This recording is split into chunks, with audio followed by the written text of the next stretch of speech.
What is happening? J Gamer Dude here, and it seems like Project Latitude is still going in Microsoft space because there are some rumblings at the moment, or at least it's early days, that there's a possibility Halo 1 or Halo Combat Evolved, as people know it, may actually be coming to PS5. Now,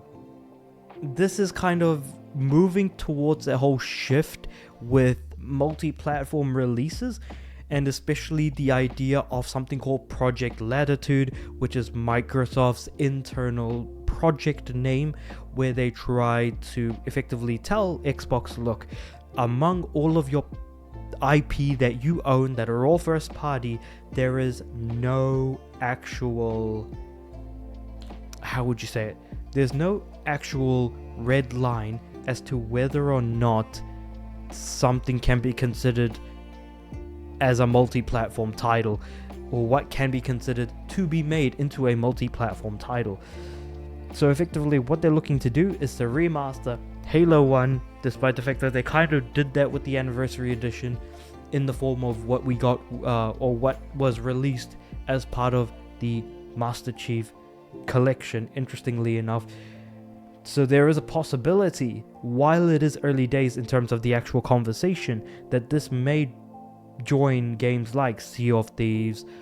Grounded, Hi-Fi Rush, that are Xbox properties, to drop on PlayStation. And it does seem like whether or not there's a need for a new version or not is quite questionable in and of itself, given that it's been remastered a couple of different times. And honestly, I am quite excited for this if this actually does happen, because this is probably the only way I will ever really play Halo, and I feel like there's going to be a lot of people who do play on PlayStation that I feel like, oh, the only way I would ever play Halo or Gears or anything else like that would ever be if that actual game comes onto the platform of my choice. And the fact of the matter is that what Phil was saying about how even if games release and they're Xbox exclusive that are 11 out of 10, all of them, you can't really get people to sell their PlayStations to buy Xboxes. He's not completely wrong about that, but you do at the very least need to make good games to start building that up and moving things forward, which I thought was actually quite fascinating. But yeah,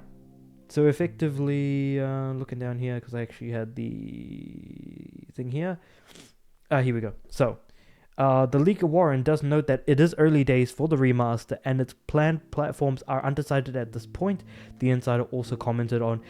Xbox's internal Project Latitude porting program, stating that first-party titles like Starfield, Age of Mythology Retold, Age of Empires 2 Definitive Edition,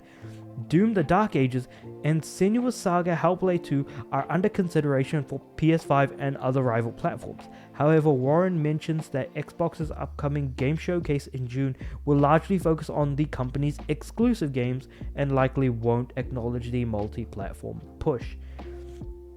That is actually incredibly interesting that is even mentioned. Also, I forgot to mention, it's from reputable industry insider Tom Warren, so I should probably mention that as well.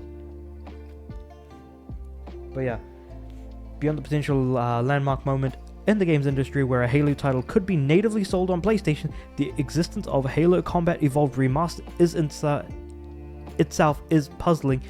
given that the title was entirely remade in 2011 for the 10th anniversary and perfectly playable on current gen hardware, and even has Xbox Series X upgrades as part of the Master Chief Collection. Therefore, it's difficult to ascertain how a remaster would improve upon that, but if it ultimately does end up on PS5, the occasion would be nothing short of monumental, and absolutely it is, considering that Halo Combat Evolved is the progenitor of the next-gen shooter from the very beginning, that also, I suppose, depending on how you look at it, kind of ruined shooters to some extent with the whole regenerating armor and things like that. yes, it would be nothing short of monumental because this is Xbox's biggest property, and the fact that it would be coming to PlayStation is just nothing short of just absolute bloody insanity in every sense of the word. Remarkable, depending on how you want to look at it, and other things in between. Let me know what you guys think about all of this in the comments below. Like the video if you liked it, subscribe to the channel. I'm aiming for 300 subs by the end of the year, and I noticed that my views have actually completely dropped off a cliff after June 1st, so I would really appreciate it if you guys could do those things, because then it'll also send a good signal to YouTube to say, hey, please recommend more of this video to other people, and that would certainly be appreciated. But with all that said and done, I'll see you guys tomorrow.